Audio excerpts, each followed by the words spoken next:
Shalom, shalom, shalom, querido meu, querida minha. Olha só, muitas perguntas acerca de Daniel 11, o que é passado, o que é presente, o que é futuro.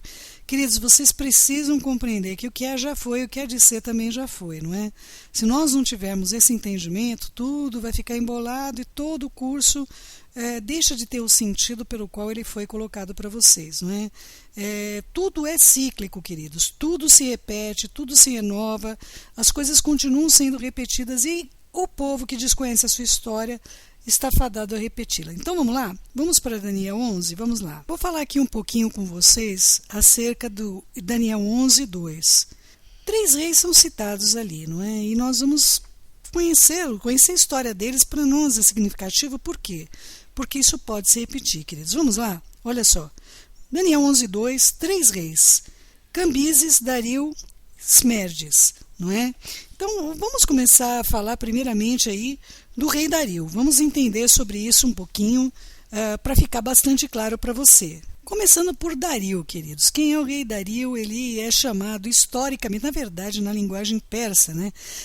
Darayava Rush, que é o que possui a bondade. Concominado também o grande, ele foi o 3º rei do império da Aquemênida, né? Governou o império durante o seu auge, quando dominou boa parte assim da Ásia Ocidental, do Cáucaso, Ásia Central, partes dos Balcãs, hoje que representaria hoje o que?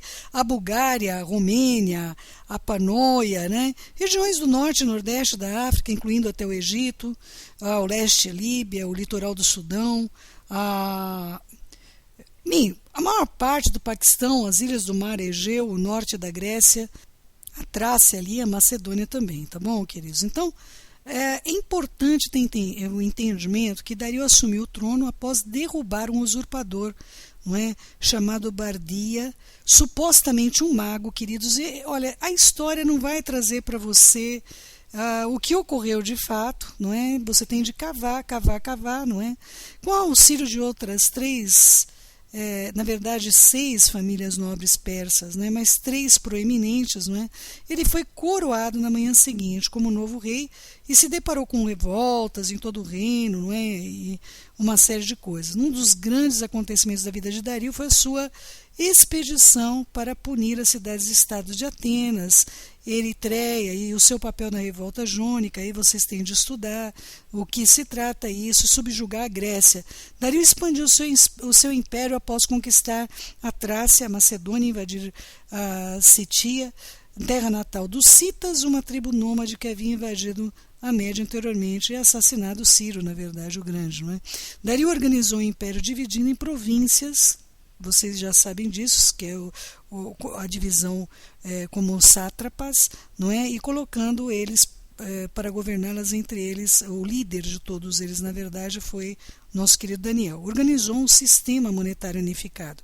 Eu quero que vocês deem um detalhe especial sobre isso, porque nós vamos ter entendimento que isso vai se reprisar, queridos. Amados, por favor, por isso que eu peço para vocês lerem a história, não é? Foi Dario, veja só, ele vai falar de 3 reis e tem um motivo para falar desses 3 reis, queridos, porque Dario organiza um sistema monetário unificado, não é? Foi ele que fez do aramaico o idioma oficial do império.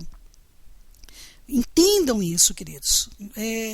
Mesmo depois, amados, que olha, é muito importante vocês entenderem esse tipo de movimento que ocorreu durante a vida de Dario. Também instituiu projetos de construção por todo o império e é importante vocês guardarem essa parte também, não é?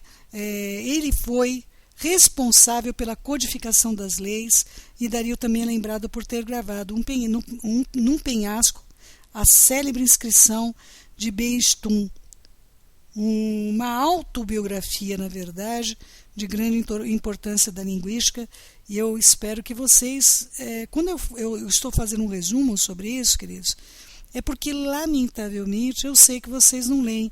Eu explico para vocês determinadas coisas e digo que está oculto dentro desse material alguma coisa de muita relevância e, na verdade, não é dado atenção devida. Por isso eu estou fazendo esse resumo, para ver se você tem entendimento de que essas coisas podem voltar a acontecer.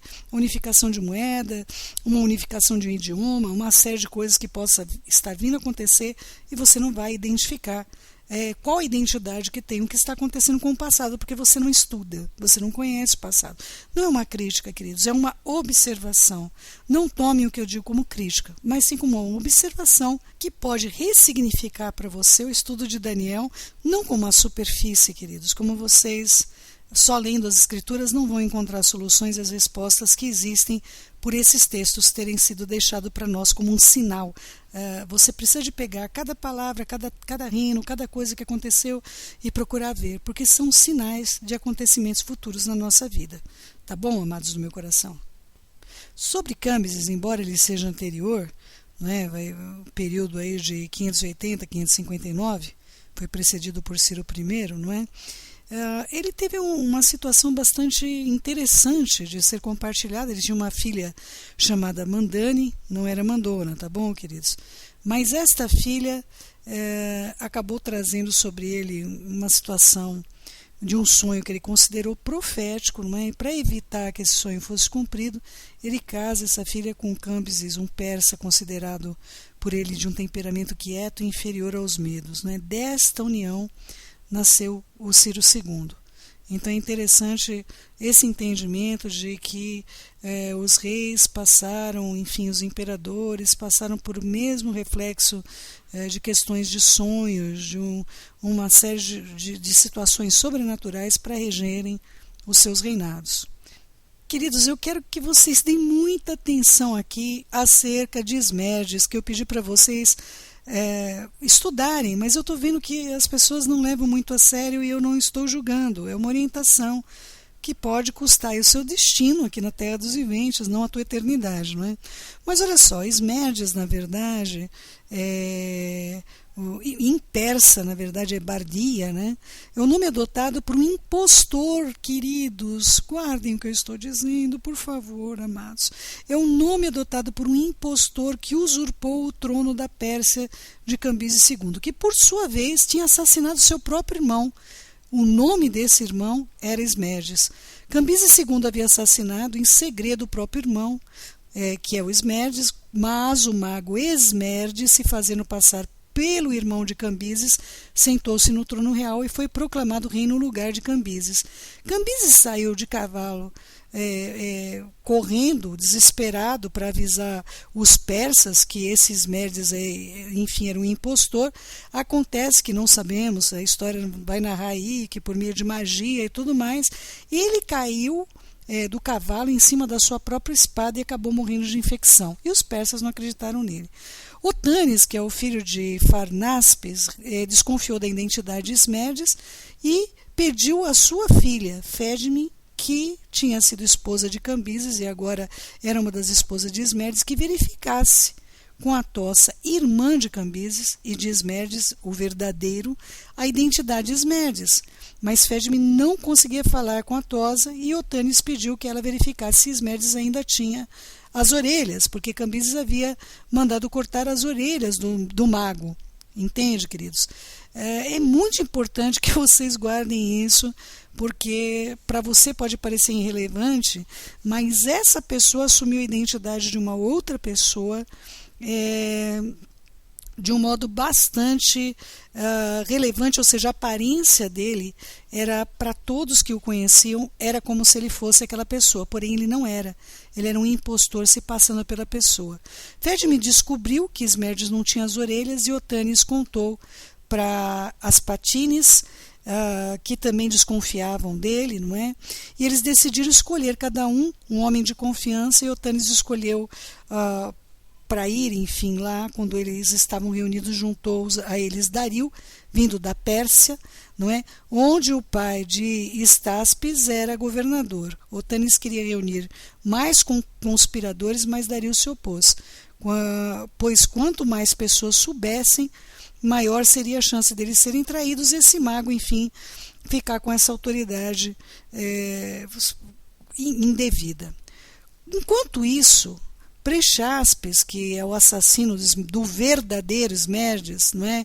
Que havia sido convocado pelos magos como aliado, tipo um William Wallace da vida, queridos, deveria fazer um discurso defendendo o impostor Esmerdes após listar a antecedência de Ciro, denunciou a morte de Esmerdes e agora eles estavam sendo governados por um mago impostor e aí o mataram em seguida. Os 7 persas quase interromperam seus planos, mas Dario, vendo um sinal, sugeriu que continuassem. Ele teve uma visão sobrenatural que eles deveriam continuar e matar. E eles passaram facilmente pelos guardas, por serem nobres, mas foram impedidos pelos eunucos, que foram mortos. E os magos foram avisados pelos gritos dos eunucos e ainda tentaram se defender. Não é? E aí não teve jeito, acabou que realmente Gobryas e Dario entraram no quarto de Esmerdes e Gobryas lutou contra Esmerdes, mas Dario não fez nada, porque no escuro ele não sabia identificar, mas Gobryas mandou que ele atacasse e tentasse matar qualquer um. Por sorte, Dario acabou matando o mago. E esse escuro que dizem que estava escuro e todas essas coisas mais, diz que foi realmente o poder dos magos que trouxe essa situação. Queridos, eu sei que parece para vocês completamente sobrenatural o que aconteceu, por isso eu peço que vocês conheçam a história. Os persas cortaram as cabeças dos magos e os 5 que não estavam feridos convocaram os persas para ajudá-los, matando todos os magos que encontraram. E os persas se uniram à revolta e massacraram os magos. Esse dia virou um dia de festa para os persas, que foi justamente o dia do massacre dos magos. É importante você ter entendimento desse contexto, porque nós estamos diante de eventos muito semelhantes. Tá bom, amados? Vamos seguindo aqui? Vamos então para Daniel 11:3, e aqui nós vamos estar justamente com o rei poderoso, que é Alexandre o Magno, não é? Que reuniu os elementos diferentes que formavam essa conglomeração de estados na Grécia, invadiu a Pérsia, depois de ter dado liberdade a todos os gregos, a gente também citou ele em Daniel 8:21, não é? Passaram então a outros que não era da sua linhagem, nós já falamos, em Daniel 11:4 fala sobre isso, mas nós já também colocamos para vocês acerca desses 4 herdeiros, não é? Então eu quero falar daqueles mais proeminentes para a gente não ficar reinventando a roda aqui, não é, queridos? Daniel 11:5 vai falar que o rei do sul, que é Ptolomeu, o general que herdou o Egito de entre as conquistas de Alexandre e acabou formando aí a dinastia poderosa, um dos seus príncipes, na verdade Seleuco Nicator, que com a queda de Ptolomeu conquistou a Babilônia e foi, na verdade, o maior rei da época. Vamos falar um pouquinho sobre esse povo aí, não é? Aqui eu quero falar um pouquinho com vocês acerca de Ptolomeu I, Sóter, né? Primeiro, não vamos entrar aqui no culto do Sóter. Eu acho que você tem de compreender que isso, ele foi instituído como um culto dinástico ao rei Salvador, né, que é justamente o Sóter.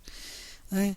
É importante vocês terem entendimento de que a história começa a se misturar com aquilo que você chama de mitologia, não é? Sua mãe era Arsinoé da Macedônia, filha de Melagro, filho de Bocros, filho de Aminintas, primeiro da Macedônia, descendente de Heracles. Quem é Heracles, queridos? É justamente o Hércules, não é? Então é importante vocês compreenderem onde a história vai acabar entrando nesse conceito onde a história vira um pouquinho misturada com a mitologia, né? E eu acredito que boa parte da mitologia não é mitologia, queridos, não é? Nós temos de ter um pouquinho de entendimento, não é? E aí o que ocorre é que esse reino, vocês já sabem, acaba indo para as mãos desses 4 generais, um deles justamente Ptolomeu, que acabou herdando o Egito, não é? E as conquistas de Alexandre, e ele formou uma dinastia poderosa. Um dos seus príncipes, Seleuco Nicator, que com a ajuda de Ptolomeu conquistou a Babilônia e foi o maior rei da época. Na verdade, Ptolomeu, diz a história que ele foi um dos alunos de Sócrates, justamente com Alexandre, era um amigo de Alexandre ali com a idade não muito diferente de Alexandre, não é?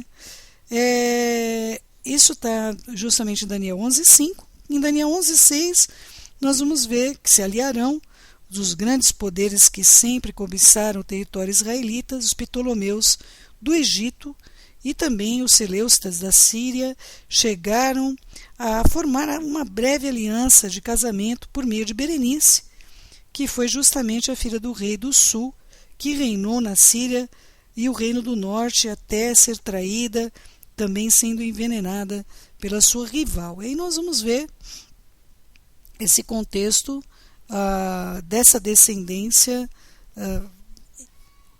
dando sequência na história e por meio de traições, envenenamentos, entre tantas coisas que continuam acontecendo até hoje, né, queridos? Com o helicóptero caindo, é uma história atrás da outra, não é?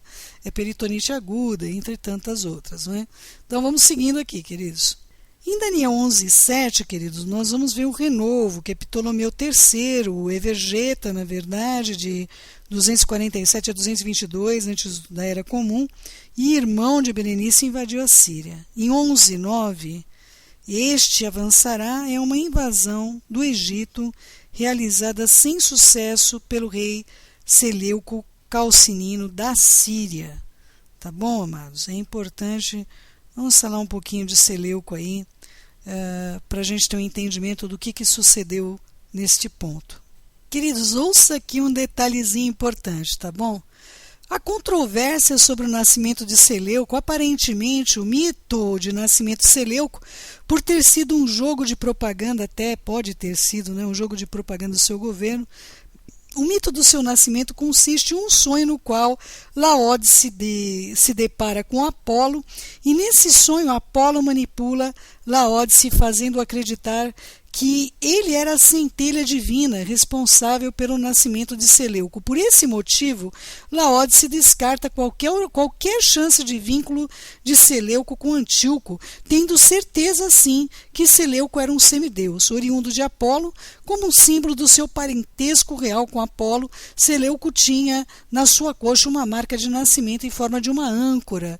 Esse mito esclarece um pouco o motivo dos Seleucidas usarem a âncora como um símbolo dinástico. Por exemplo, as marcações talhadas nos versos das moedas, e porque era Apolo a divindade tutelar da família Seleucida. Também não há dúvidas que Seleuco, ainda adolescente, serviu como pajem real na corte de Filipe II, tendo recebido tratamento e treinamento militar e educação junto com o próprio filho de Filipe II, Alexandre o Grande. Também ele tinha quase a mesma idade de Alexandre, assim como Ptolomeu. É este tipo de, pesquisa, queridos, que eu acredito que vai fazer toda a diferença para você entender o livro de Daniel. Mas se você não quiser entender também, né? O Senhor sabe todas as coisas e cada um ande segundo aquilo que tem conquistado, evidentemente, não é? Então aqui nós vamos ver que em 11:10 começa a profecia das muitas guerras que houveram da Síria e o Egito, ambos ambicionando a verdadeira continuação do Império de Alexandre, e ambos lutando para impor a cultura e a filosofia dos gregos sobre os judeus, que acabaram, na verdade, sendo espremido pelos dois lados, não é, queridos? Não é? Só que os judeus não são como as outras nações. As outras nações era muito fácil de impor a sua própria cultura. Para os judeus sempre foi Israel, sempre foi uma pedra de tropeço das nações, porque nós não vamos abrir mão daquilo que nenhum Deus nessa terra, nenhum Deus que apareceu para quem quer que seja, nenhum Deus falou a 3 milhões de almas, como foi com o nosso Deus no deserto. É muito difícil tirar do povo judeu essa convicção de um Deus que falou com o nosso povo, e o nosso povo pediu: fale o Senhor com Moshe, mas não fale conosco. Mas 3 milhões de almas ouviram a voz do Eterno. Isso é muito difícil de apagar da vida do povo judeu e a educação que é dada desde então, quando nós recebemos a Torá no deserto por amor do Eterno sobre o nosso povo. Não é? Daniel 11:14, se levantarão para se cumprirem a profecia. Até aquela época destas guerras, o livro de Daniel seria bastante conhecido pelos judeus que quiseram apressar até o tempo do fim. Esse foi o motivo de tantas guerras terem ocorrido, e nós temos tantas situações. Esse apressamento em se tomar armas contra Antíoco Grande a fim de obter independência absoluta para Israel, que passaria a ser uma teocracia messiânica, a espera do Messias segundo as suas esperanças, não é? Em Daniel 11:15, o rei do norte, essa profecia se refere a Antíoco Grande, ei-lo agora tomando a cidade de Sidom, do general Ptolomeu. Em 11:16, a terra gloriosa é a conquista completa do território dos judeus, a herança do Eterno, que ele prometera a Moshe e a Abraham. Tudo estará em suas mãos, ou seja, até o próprio templo foi entregue lamentavelmente. Versículo 17, uma jovem dada em casamento, aí é Cleópatra, não é? Filha de Antíoco III Grande, ela haveria de servir como uma grande espiã da corte de Ptolomeu, já o V, mas ela ficou fiel ao marido e deixou os romanos livres para conquistarem a Síria. E em 11:18, as terras do mar, Antíoco III Grande aproveitou a invasão da Grécia pelos romanos para conquistar muitas ilhas gregas, mas logo depois foi derrotado pelo general romano Lúcio Escípio. Daqui para frente nós temos várias vertentes sobre isso, não é?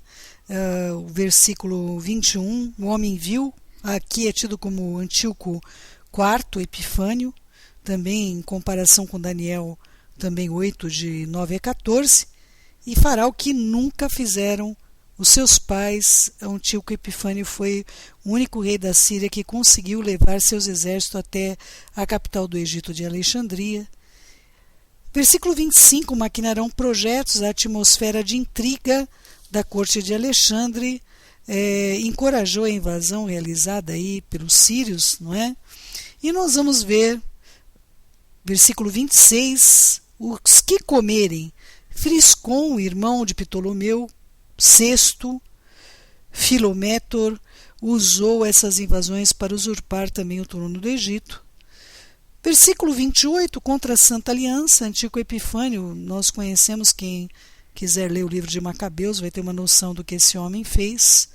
E daqui para frente, queridos, a partir do versículo 30, nós vamos entrar numa mescla de coisas que já aconteceram, não é? Nós vamos ver o povo judeu se levantar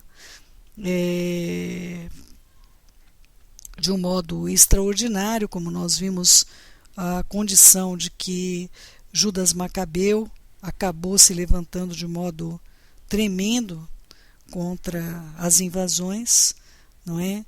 Só que nós vamos ter uma colocação muito clara acerca do Antimachir daqui para frente, que nós precisamos ter uma reflexão concernente àquilo que nós temos aprendido aqui no curso. Eu espero que vocês consigam entender a expressão do que vai ser apresentado a vocês aqui, queridos.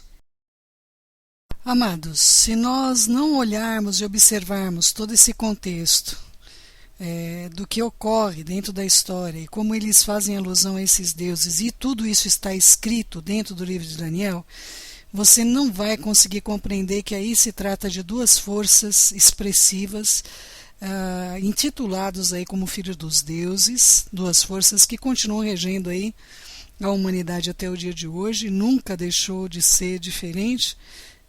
Você não vai ter entendimento de todas as coisas como se deram, como foi destruído todo o sonho do nosso Pai que está no céu, como esse Império Romano está nesse momento sobre toda a terra. Nós vamos repetir de novo todas as coisas e sem nenhuma consciência daquilo que aconteceu e de que modo significativo isso pode ser alterado. Se não puder ser alterado historicamente, o que nós estamos por viver, pelo menos pode ser alterado na nossa mente como consciência de tudo que nós já passamos e de tudo que nós vamos voltar a viver, seja com marcas, seja com campos de concentração, seja com tecnologias destruidoras e com coisas que nós desconhecemos totalmente. Nós procuramos não olhar, queridos, nós procuramos não olhar, procuramos não reconhecer essas coisas, como é que elas operam, como elas operaram no passado. É melhor não olhar, não é, queridos? A destruição, quem é que gosta de ver a destruição? E quem é que gosta de ver as pessoas que foram afetadas por essa destruição? Quem é que gosta de observar o resultado que essa destruição trouxe imediatamente, não é? Quem é que gosta de observar que nós, a humanidade mesmo, é responsável por coisas horríveis que ocorreram sobre a Terra e que podem voltar a ocorrer em tempo muito breve, uma vez que o povo desconhece até o poder da radiação e de que maneira ela opera, não é? As pessoas procuram não ter essa expressão, não conhecer. E aí nós vamos até o cerco de Jerusalém, não é? O que ocorreu no livro de Daniel, e vamos justamente aos deuses, queridos, aos deuses, não é? Ao fundo aí você vê a luta de duas forças, não é? Hércules de um lado e Apolo do outro lado, não é? Apolo que é mencionado em Risgalos, não é? Como Apolion, e que evidentemente é bastante complexo, uma vez que a história foi completamente deformada perante os nossos olhos, ter a noção do porquê que nós temos aí naves com o nome Apolo, nós temos tantas coisas aí com este contexto, por que nós vamos ver o nome do próprio Hércules, né, sendo mudado para tantos outros nomes durante a história, de que maneira tudo isso tem aparecido para você, de que modo está isso oculto dentro do livro de Daniel quando se fala de duas forças, e as duas forças mencionadas lá são justamente de Hércules, ali como sendo o pai de um dos reinos, não é? Um dos filhos dos deuses, e o outro, não é? Na verdade, nós vamos ver Apolo, muito parecido com Jesus, em todas as suas ilustrações, e disputando coisas que realmente não fazem parte do nosso conhecimento. Aí o filho dele, não é? Acépio, justamente com o bastão de Acépio, o escapulário, que hoje é o símbolo da medicina no mundo inteiro. É importante que você compreenda isso, meu querido, minha querida, em nome de Yeshua. Quem despreza isso, meus queridos, certamente poderá olhar alguma coisa com a impressão de ser santa. Aí nós temos a